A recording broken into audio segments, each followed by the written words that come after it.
Assalamualaikum warahmatullahi wabarakatuh. Selamat berjumpa kembali dalam pembelajaran hari ini. Bagaimana kabarnya anak-anak? Semoga kalian dalam keadaan sehat walafiat dan selalu mendapatkan lindungan Allah Subhanahu wa Ta'ala.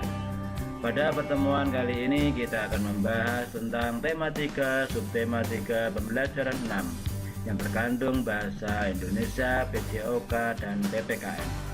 Kelas 4, Min 2 Grobogan, semester ganjil. Moto hari ini, derajat orang yang menuntut ilmu sangat mulia di hadapan Allah.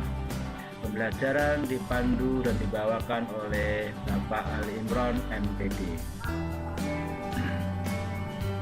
Baiklah anak-anak, langsung saja kita memasuki pembelajaran yang pertama, yaitu kita akan berdiskusi. Kita akan berdiskusi tentang bagaimana menjadi tim kasti yang terbaik. Ayo diskusikan bagaimana menjadi tim kasti yang terbaik. Kita harus berusaha menjadi tim terbaik dalam kasti, dalam permainan kasti ya.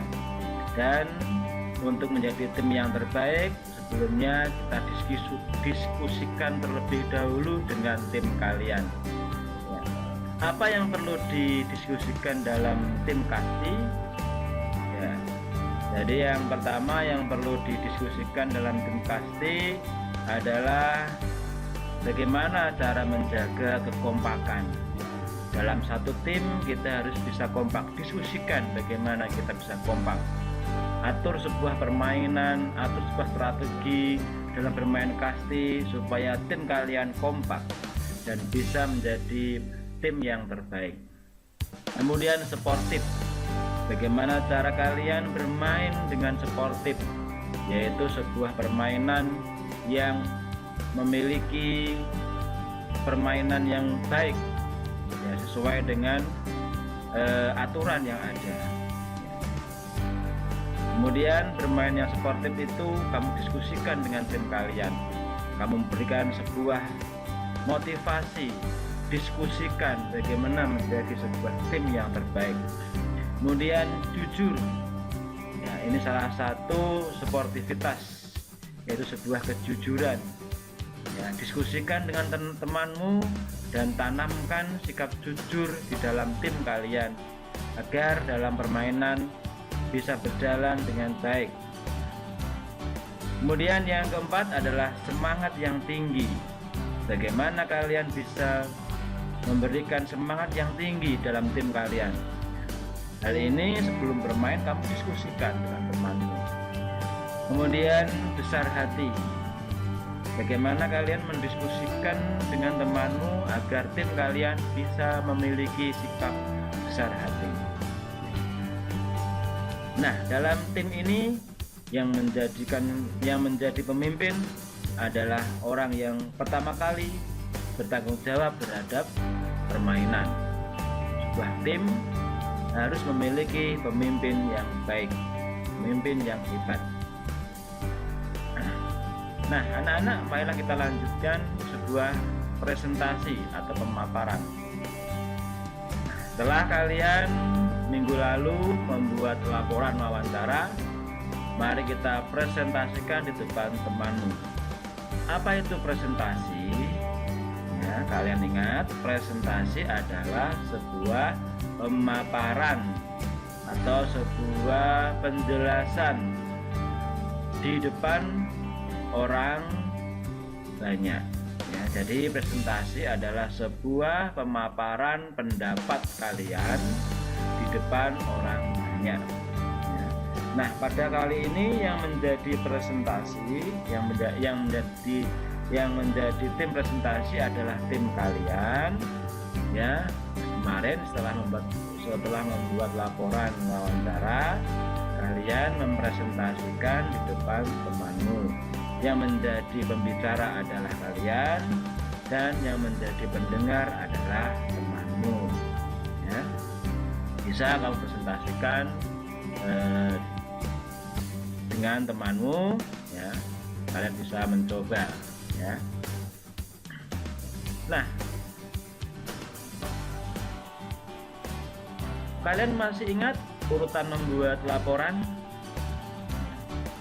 Laporan yang nanti kalian presentasikan, ya, yang perlu kalian presentasikan nanti, yaitu yang pertama adalah latar belakang, ya.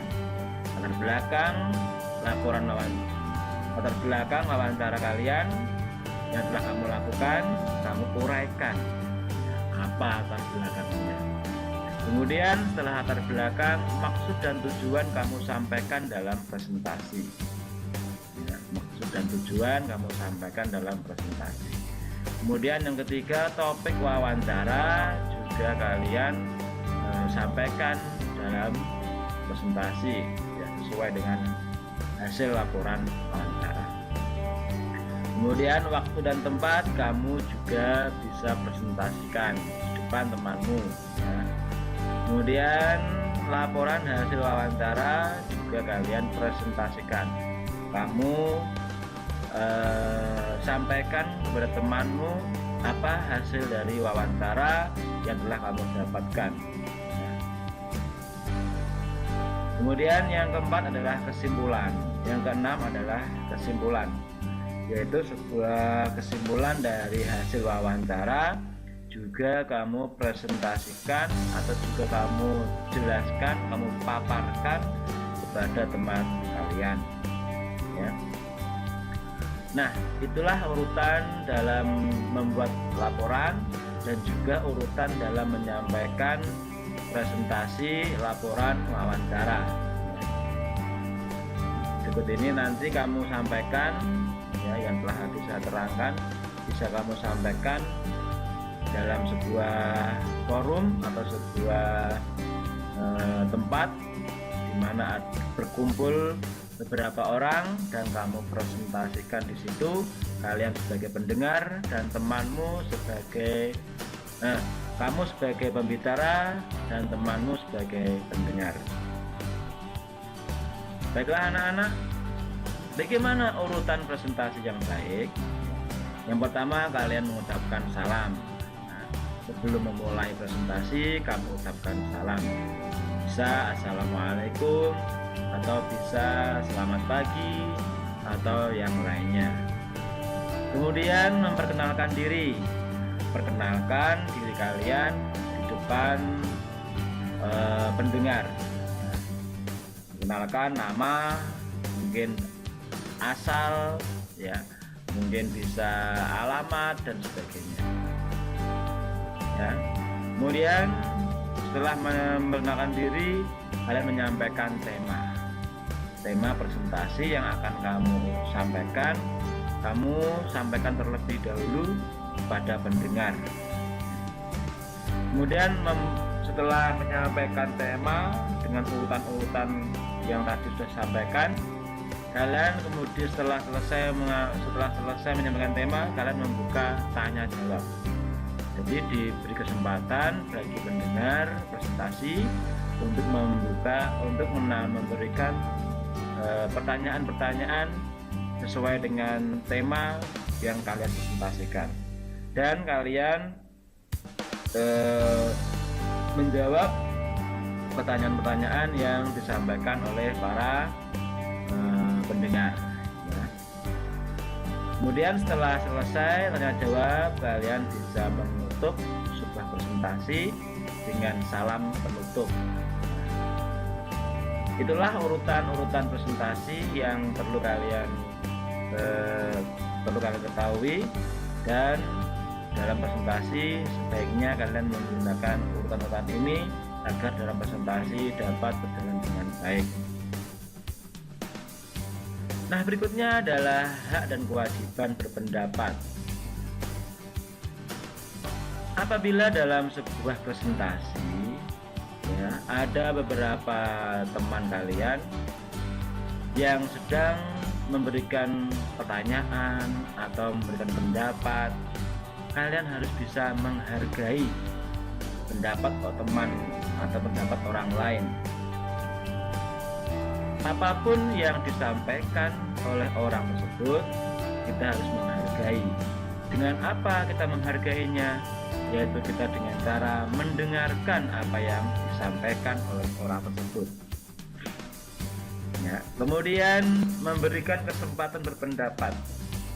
Nah, kita memberikan hak bagi pendengar untuk memberikan kesempatan berpendapat sesuai dengan apa yang menjadi pemikiran bagi pendengar. Kita berikan kesempatan berpendapat dan kita harus mendengarkan dengan baik. Kemudian sebagai pendengar yang baik atau mendengarkan pendapat. Di sini kita mendengarkan pendapat orang lain, kita harus benar-benar menghargai. Ya, kita harus benar-benar mendengarkan apa yang disampaikan oleh orang lain. Dan kita tidak boleh memutus pembicaraan orang tersebut selama pendapat mereka belum selesai. Kemudian berpendapat dengan sopan. Jika kalian seorang pendengar menyampaikan pendapat, sampaikanlah pendapat dengan sopan, dengan baik, dengan kalimat-kalimat yang halus. Ya, begitu juga sebagai seorang pembicara, ini juga harus bisa memberikan pendapat atau tanggapan dengan kalimat yang sopan, dengan bahasa yang sopan, bahasa yang halus. Jangan sampai menyinggung orang lain atau bahkan berkata kasar. Nah, ini tidak boleh, karena dalam berpendapat kita harus berbicara yang sopan. Baiklah anak-anak, untuk pembelajaran kali ini sekian pembelajaran hari ini, dan diucapkan banyak terima kasih. Semoga bermanfaat. Assalamualaikum warahmatullahi wabarakatuh.